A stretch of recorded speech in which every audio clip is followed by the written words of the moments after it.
From Kansas State University, this is Agriculture Today. Eric Atkinson with you. Here's today's lineup. K-State's Ignacio Ciampitti will talk about the timeliness of corn and soybean planting. He'll advise you corn growers to wait for those soil temperatures to stay consistently in the optimum range for good emergence, and he'll talk about the potential added risk of planting soybeans ahead of corn.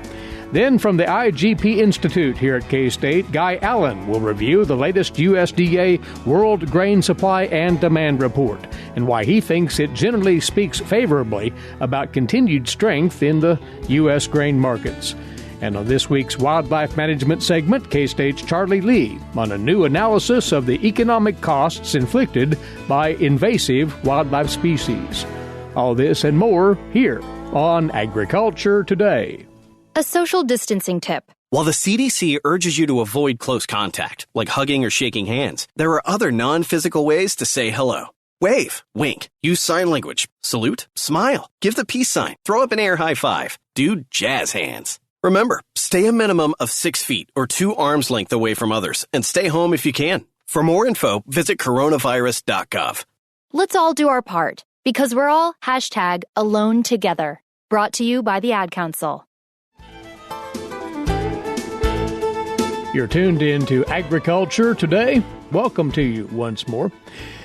Row crop planting conditions is what we're about during our first segment of the program, and at this point of the year, specifically corn, and to a certain extent soybeans as well. Some questions that our guest now is addressing with producers. Ignacio Ciampitti with us once more via phone. Ignacio is a crop production and cropping systems specialist with K-State Research and Extension. How would you assess current corn planting conditions in Kansas, Ignacio? In some parts of the state, the planters are definitely rolling. Yeah, Eric, thanks as always for the invitation and the opportunity to talk about these really critical topics with our farmers across the state. If you look at Southeast, we are making really big progresses in terms of planting. If you look at some sections, South Central and Central Kansas, I mean, you can see basically by even interactions I have with many farmers, I mean, just those planters last week who are really rolling out, and many acres who are just in the right temperature. I mean, the last couple of weeks, we did feel that we were ready just to start and push the start bottom on the spring and get things done. So now temperatures are swinging back to colder and discouraging planting too early. And if you think about why, it's because when we talk about corn specifically, seed cost is quite high, one of the highest in terms of the cost of production for the crop. And then if you look at the potential issues of planting too early, we will have the problem that uniformity could be a big issue. Those seeds, I mean, they need to germinate and they need to emerge, and usually the optimal temperatures are around 60, 65 at 2 inch. That is what really corn likes in terms of really coming and emerging all at the same time. If we put on temperatures that are below that optimal, we start having potential issues. What are those? Well, we have sections of the fields that they might get to the temperature, some sections that they might not. So we start seeing those plants that they are coming up quickly, like at this time of the year, potentially 2 weeks after planting time. But then we have those group of plants that they were in different spots on the ground, and then they will be seen coming like 3 or 4 weeks after the planting time. And those are the plants that basically we are concerned. And the most concern is because those plants are the plants that they will be hard for them to keep up with the rest of the set of plants that they were coming early. And we have enough data to show that most of the times those plants that they come way too late, they tend to present problems of not arriving to flowering at the right time. And then at some point, that potential productivity of the canopy is also an issue on those plants. So that's why we emphasize in many situations planting in right optimal conditions for temperature and moisture, and making sure that we establish a very uniform canopy. Mm-hmm. So that's one of the things that we need to start keeping for our farmers in their minds, is like protecting that corn seed that is one of the most expensive production costs is is something that we need to think about. So producers need to pay continual attention to specifically soil temperatures. We often talk about the bare minimum temperature being 50 degrees, but you would like them to be even more patient and wait for consistent temperatures somewhat above that. Yes, because, as you know, Eric, in many situations when we talk about 50, it's kind of on the lower limit. Mm-hmm. And in fact, our numbers usually are talking about 55 to be more on the comfort zone of knowing that seed will germinate and emerge very fast. We want to get that very fast as possible compared with the temperatures that we can get at this time of the year. If I go to the 50, I run to the risk that if in the next coming days I get a cold front or I get situations of basically, dry periods, or those will be extremely susceptible because soil conditions that are on the dry end, they tend to change temperature quite fast compared to soil conditions when we have so much, water holding capacity and then good soil moisture. That's something that we need to think not only about temperatures, current temperatures, and saying, I'm 50, I'm fine, but also what the forecast looks like for the next 7 to 10 days, because that will define what are the chances for that plant, not only to emerge and get established, but also to have some initial growth to make sure that we can start moving that crop forward. Well, Ignacio, you tell us as well that you're actually hearing from producers about planting their soybeans ahead of their corn. What's the rationale there, and to what extent is that happening? I think that there is some rationale. I think that there are some people, as you know, always any line of thoughts, you have some people that they are the proponents and some of the people that they will say that doesn't make any sense. I think that there is some rationale for the benefits of doing that, and there is some of the rationales I would propose what are the potential opposition on doing that. We have heard about this situation. We have heard from our neighbors in Missouri, some of the farmers thinking on doing that. We have heard this also from some guys in North Central, Northeast, on this idea of doing that. In fact, some farmers are already doing it. And my rationale goes to the direction of, if I can time corn planting the best conditions, and if that means that I would put soybeans first, that makes sense for one side, because if I put my soybeans and start planting soybeans in April 15, yeah, you heard me right. I didn't say before than that. That means that then I might be able to put my corn closer to the end of April or beginning of May, and then I know that I will have excellent temperature, moisture condition, and that those plants will come up in less than a week. Perfect. I'm protecting my big investment. Seed cost, in corn, as we mentioned before in the conversation, is a big investment. What is the other side of the rationale? Is that if you think about the potential, let's talk about the people or those farmers that they can really achieve the maximum yields. Any day that I'm delaying my planting corn is a day that I'm losing on that potential. And if I want to make a comparison side by side between corn and soybeans, I have more to lose from the corn side than the soybeans, which means that any day that I'm delaying the corn planting time when conditions are right, okay, and we discussed this many times about soil temperature and moisture, I have more chances of losing yield on the corn side than on the soybeans. Soybeans, as we discussed in many times, we have a very nice broad planting window. But still we have the same concept, If someone is trying to shoot for that 100 bushel soybean yield, we know that early means higher probabilities to get there. But when you look at the proportion of bushels that we lose by delaying, we have more to lose when we are thinking on corn than when we are thinking on the soybean side. And I think that is where the rationale of still getting that corn planted early, it makes still more sense than in many situations thinking of getting that soybean early.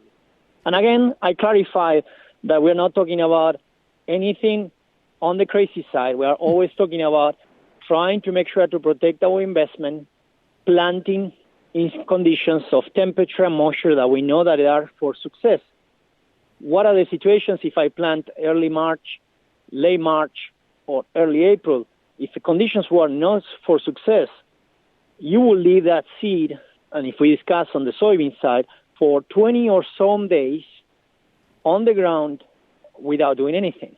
Then we can talk about the seed treatment problems, that they don't last. So if we have any disease or incidence of pests, then add to the combo that problem, not only of the discussion of the lack of uniformity, but also the discussion of many of those treatments, they basically wear off when you leave that seed for too many days in not on the optimal conditions for germination and emergence. And that durability of the soybean seed treatment is something that often does go overlooked. One has to keep that well in mind as they're adjusting their planting dates if they're doing so. And we always talk about seed treatments, and it's an excellent point, that they are more critical when we plant early, just because of that. Because if we get to plant too early, we need excellent seed treatments.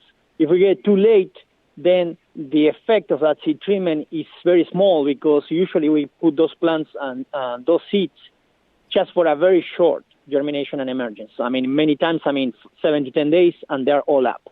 Okay, so that's the importance of this thinking ahead, and thinking that don't blame our seed dealers or companies if we just plant way too early and we leave that seed hanging around on the soil with not optimal conditions of moisture and temperature for more than 3 weeks. That's your basic message, Ignacio, to strive for the optimum planting opportunity as best one can. I would say put all these factors into your equation and make sure when you take a decision, try to take the most informed decision possible. Look at your next 7 to 10 days for the forecast to make sure that you take that into account, so you are doing some level of evaluation of the risk that you are taking when you are really planting under these current conditions. We are now officially into the next row crop production season here in Kansas, so we'll be tapping you for more thoughts as we go along here and as producers are presented different circumstances with the weather and otherwise here in the coming weeks. Appreciate your time right here. Thanks for checking in with us. Thank you, Eric, as always, for the invitation. Crop production and cropping systems specialist Ignacio Ciampitti, K-State Research and Extension. And you're listening to Agriculture Today. Have you ever wondered why livestock producers burn Kansas pasture? Here's the deal. Controlled burning helps preserve the prairie and allows every bite feeder cattle eat to be the most nutritious.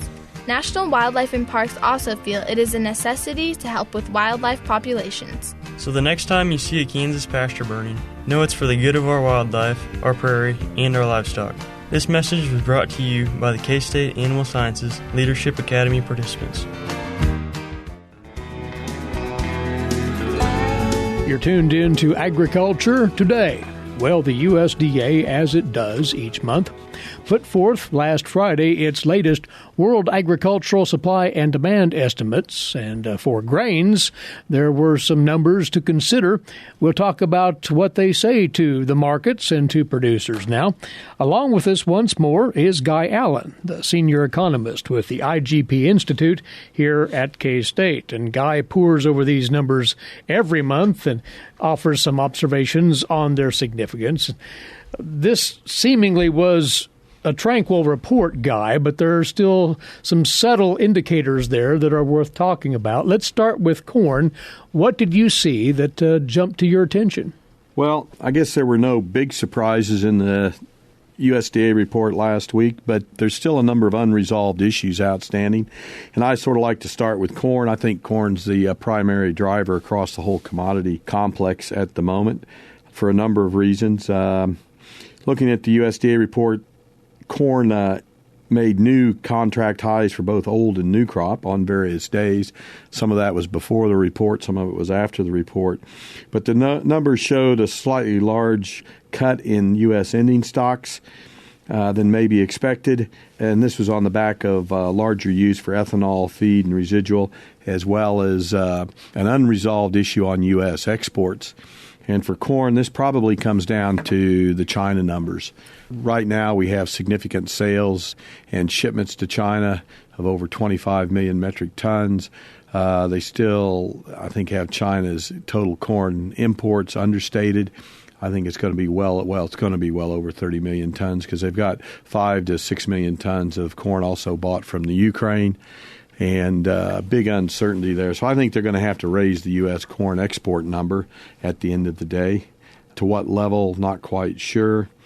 And we're going to be keeping a close eye on that. But, it could be closer to 30 million tons, I would suggest, of U.S. corn exports. As China is seemingly the centerpiece again, there are still concerns about their issues with African swine fever and the impact on their hog industry again. Is that in play here at the moment, Guy? Yeah, look, we've talked about African swine fever for, well over a year now, and it's, I guess from a commodity side of things, it's a bigger driver than the COVID situation. The markets are sort of recovering with good domestic demand as we recover from COVID. But for corn and soybeans, it comes down to the number of pigs in China. And one day you'll read news of a resurgence or outbreak of African swine fever in a particular location. The next day you'll read Chinese government stating we're back to pre-African swine fever situation and continued growth. I continue to be cautiously optimistic on the whole pork production situation, African swine fever, not only in China but across all of Southeast Asia in that area. China tends to be what we have focused on, but that impact is far and wide across all of Southeast Asia, and they're big users of corn. So we continue to watch that very closely. Also with corn, look, we're in planting time at the moment, and people are burning a lot of diesel at the moment, putting corn in the ground. We're seeing continued competition for acres. I'd go back to the planting intentions report. There's some unresolved issues in that, and the total numbers planted. I think the farmers are going to plant a good number of total acres. Whether that's going to be corn or soybeans or even spring wheat or grain sorghum is yet to play out, and weather is going to be a big part of that decision. And before we leave corn, what about South American production prospects there? Yeah, South American production prospects and that key Brazilian second crop corn, it's going to be key because it sort of bridges a gap here before U.S. corn comes on. Weather conditions continue to stress that out. I think a number of people have continued to decrease their production estimates for that summer crop, particularly of Brazilian corn. And that's adding a bit of support to the marketplace. That said, it's very dependent on weather, and a change in the weather forecast changes that outlook pretty quick. Let's move to wheat, if we might then, and then we'll come back to the soybean side. One of the things that you say is quite evident is that we are looking at a wheat feeding scenario domestically and abroad. Yeah, I guess the biggest surprise was the U.S. wheat ending stocks came in a bit higher, I guess, than expected. That was sort of confirmed by the higher March 1st stocks report that was out on the 31st of March. But if I look at it from an economic point of view, wheat feeding should happen in a big way this current quarter as well as into the first and second quarter of the marketing year for wheat, particularly for hard red winter wheat. It's working into a lot of the feedlot areas in Kansas, Texas, Oklahoma. And when you look internationally, particularly I'll use China as a reference, imported wheat values in China are less than the corn price, and that should put quite a bit of wheat into that feed ration. And with the precariously tight corn balance sheet, it should encourage a lot of wheat feeding. I think the market was a bit surprised we hadn't seen more of that to date. But as we approach new crop situation and harvest, as well as carryover stocks, wheat's going to be the go-to commodity, I think, to solve that tight coarse grains balance sheet. So as far as market impact here, ending stocks said the USDA may well be higher, but the demand will offset that? Yeah, I find that hard to believe, I guess. A bit of a doubting Thomas there. They left it unchanged, and for the reasons that they had, the March 1st stocks report sort of supported that decision. But current price relationships would maybe suggest by the end of the marketing year, particularly the next quarter, the old crop stocks will be tighter than noted. And I can't help but think that current value relationships internationally will support strong wheat exports now and through first quarter, at least, of the wheat marketing year. So that would lend to stability in the marketplace for producers of interest there as we approach harvest in a couple of months from now. On the soybean side then, Guy, and pulling it back to several things, global production obviously is looking good, but the demand side looks just as good, if not better? Yeah, again, the soybean stocks were left unchanged despite an USDA increase in export sales, which have been quite, record level this year. USDA did lower the crush down 10 million bushels, and that's on the back of easing domestic meal demand and reduced residual demand, again, on the back of the March 1st stocks report. However, I think, as I said before, I think we've solved the soybean situation for the time being. We've made the logistical switch to South America. We're now a weather market, and we're competing for acres. I don't think we have enough planted acres in the U.S., and then it's going to be a weather market until we come back to the logistical switch on moving the logistics from South America back to North America in September. And the volume of Chinese purchases between now and then are going to impact that. On the soybean market, we're still looking at a $2 inverse between old crop and new crop. Mm-hmm. There's going to be a significant premium, I think, for early sale and delivery of new crop soybeans. And that's going to make, I guess, the harvest activity and the new crop harvest weather, early weather, particular key, as there's going to be a big incentive to deliver early harvest beans and sell them into the marketplace. One thing we want to touch upon here, and it's something of an outlier, but it's very relevant to anything we talk about when it comes to grain exports, and that is the availability of shipping containers, an issue that was aggravated by the plug up, if you will, of the Suez Canal. Tell us about that. Yeah, the container situation, the industry was caught out of position this year quite significantly since before harvest, and containers were extremely difficult to get. And if they were available, nobody wanted to send them to a grain loading location for backhaul to China. In the wake of the Suez Canal, you have 12% of global trade going through there, and it's been suggested that it's tightened up 20% of the already tight container supply. Not only delays with those ships waiting to go through the Suez Canal, but a number of ships would have elected to take the path around Africa, which extended their routes from, say, 5 to 12 days, again, delaying the arrival of those containers and the subsequent return. I guess the one optimistic view is with the heavy U.S. trade between China and the U.S. is probably in a better situation than most countries. The problem is getting those containers available for shipping lower valued goods such as bulk agricultural commodities. But it's starting to cause some real problems in a number of countries that depend on container shipments for their food supply, particularly for the higher valued commodities. We're seeing it particularly reflected in the meat market and the availability of refrigerated containers and that, but it's just going to exacerbate this problem for a few more months before it gets solved. And we did let folks know that Guy does regularly post his notes and observations on the international commodity markets at agmanager.info. And this time around, he takes a full look at the USDA's World Agricultural Supply and Demand Estimates released last Friday. Guy, thanks for your time. We always appreciate the comments. Thank you, Eric. He's the senior economist with the IGP Institute here at Kansas State University. Guy Allen with us on this segment of Agriculture Today. With the shortage of primary care physicians, especially in rural areas, health education and disease prevention are vital. K-State research and extension programs address quality of life, personal development, and health behaviors across all life stages of all social economic groups.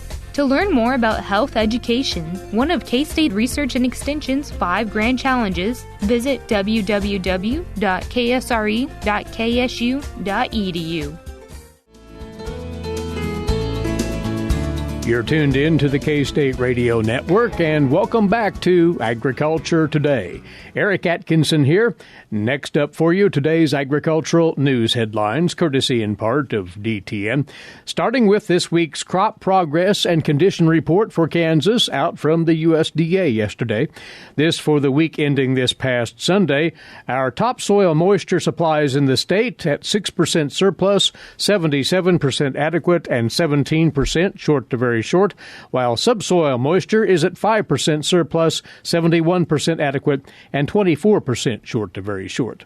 The condition of the winter wheat crop in the state this week is rated at 56% good to excellent, 29% fair, and 16% poor to very poor, with winter wheat now jointing at 29%. That's behind the 36% for the 5-year average on this date. And corn planting in Kansas up to 8% complete now. That's equal to the average for the date. For a glance at corn planting progress and winter wheat conditions nationally now, we turn to the USDA's Stephanie Ho. USDA meteorologist Brad Rippey has a look at corn planting for the week ending April 11th. We saw progress doubling from 2% last week to 4% on April 11th.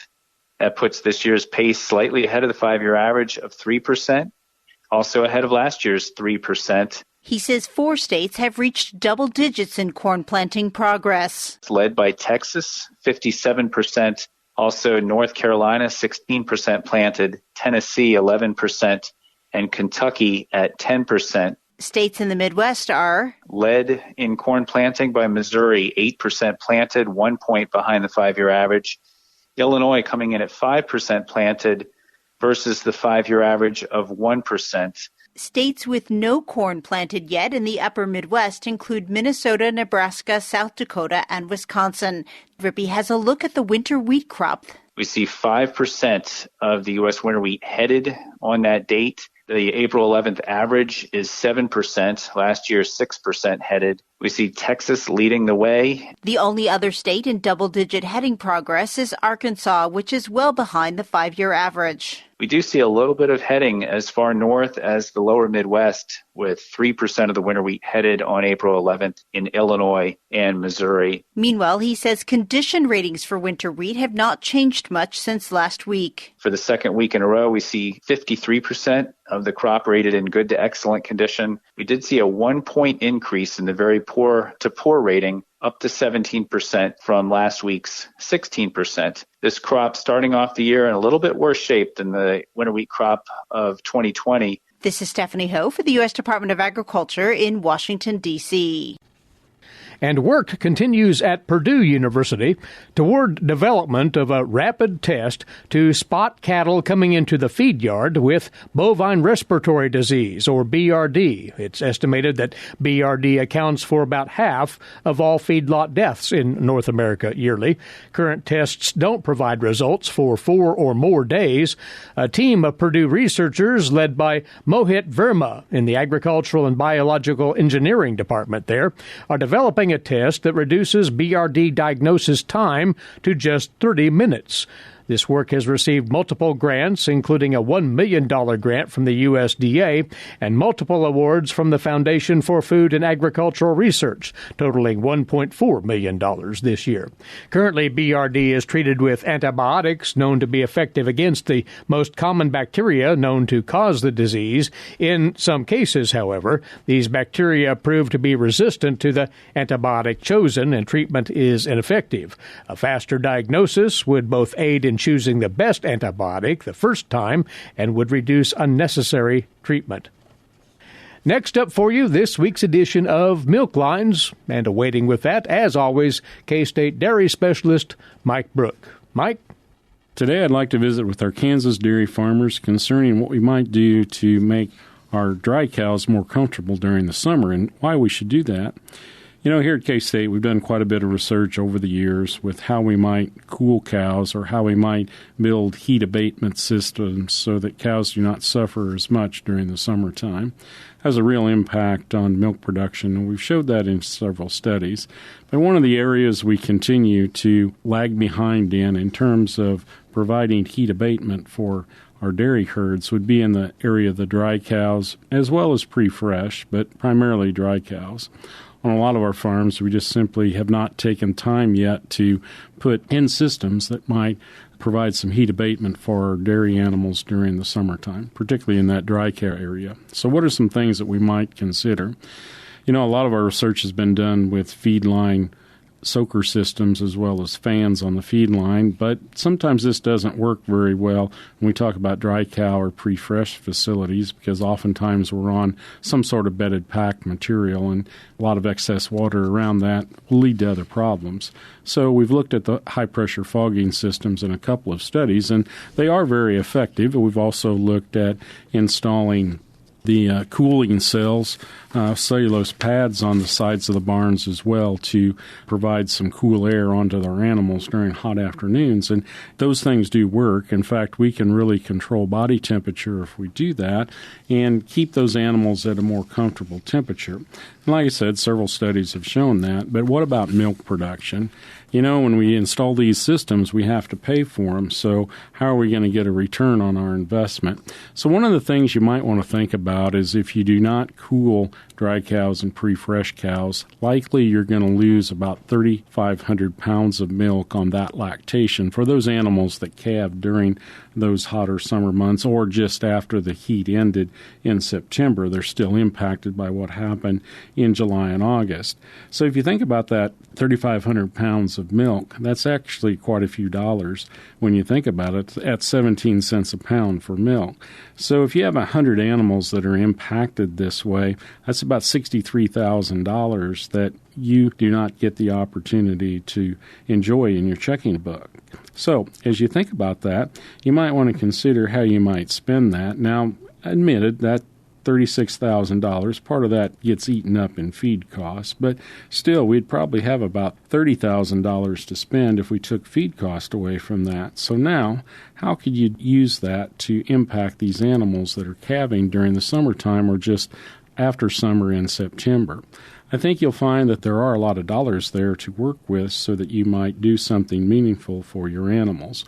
And if you think about it, several studies have actually looked at this, and most of those studies will show about a 3-year payback on the investment that you make in these types of cooling systems.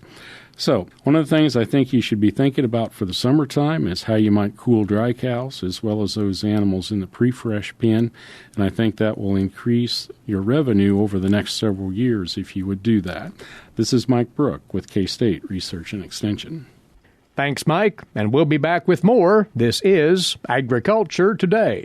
Social distancing slows the spread of coronavirus, so stay a minimum of 6 feet away from others and stay home if you can. More info at coronavirus.gov. Let's all do our part, because we're all #AloneTogether.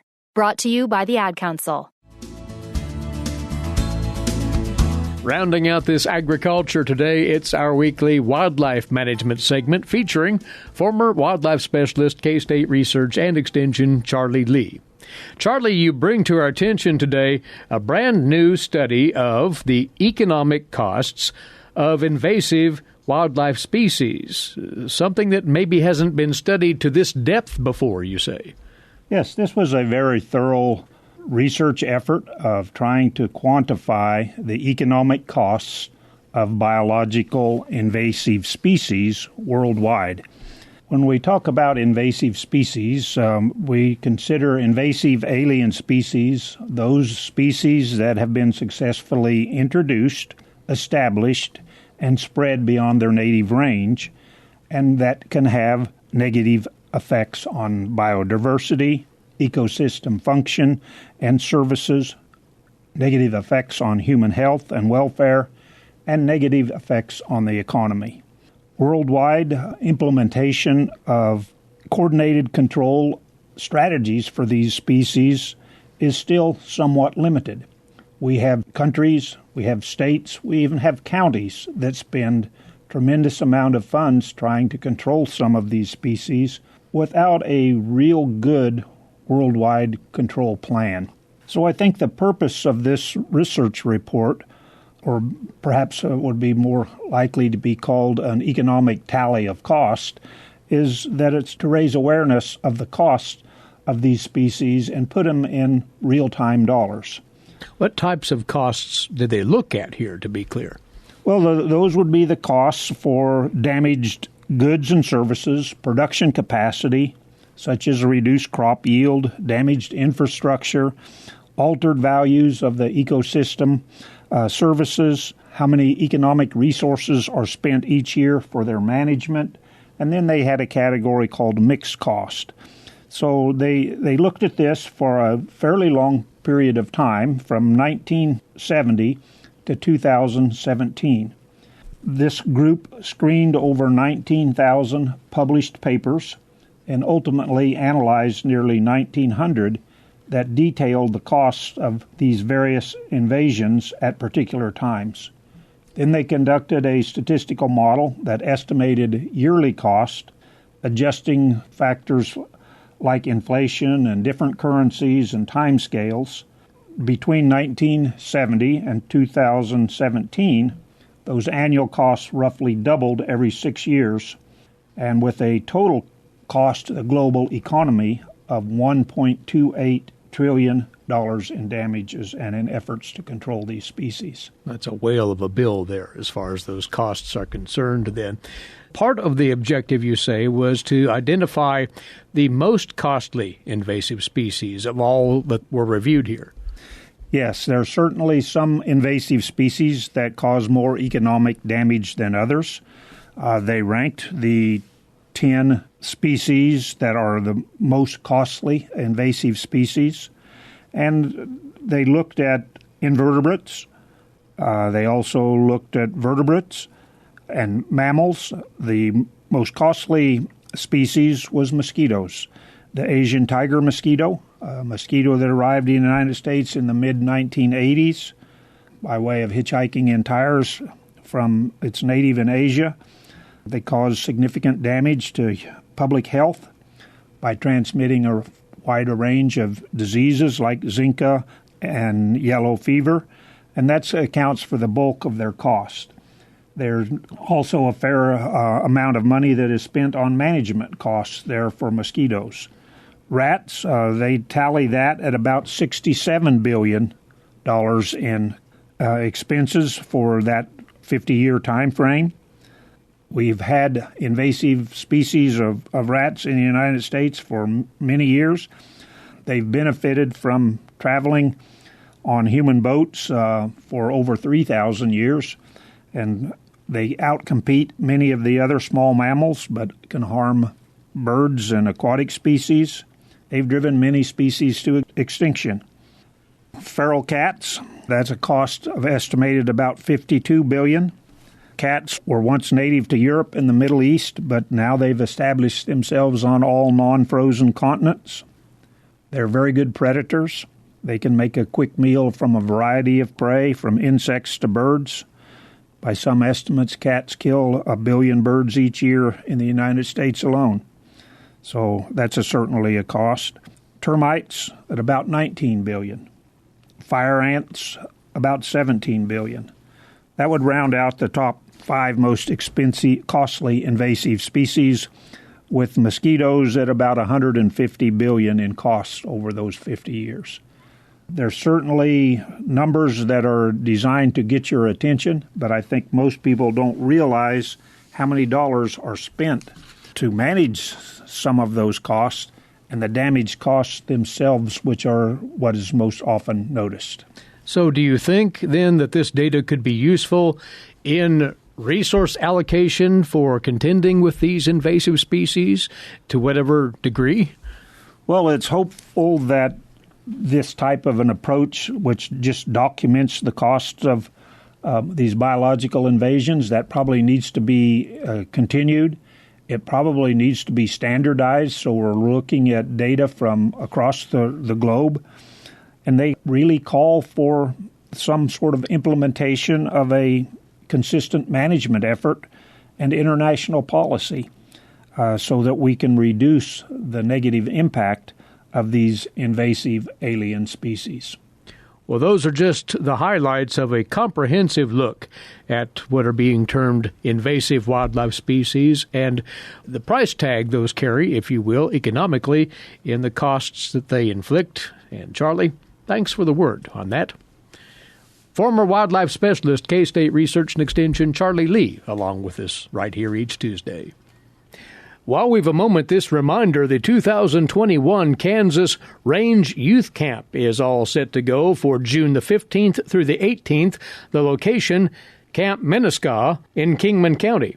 High school students are eligible to participate and learn about range plant identification, plant growth, stocking rate determinations, livestock nutrition, and rangeland wildlife management.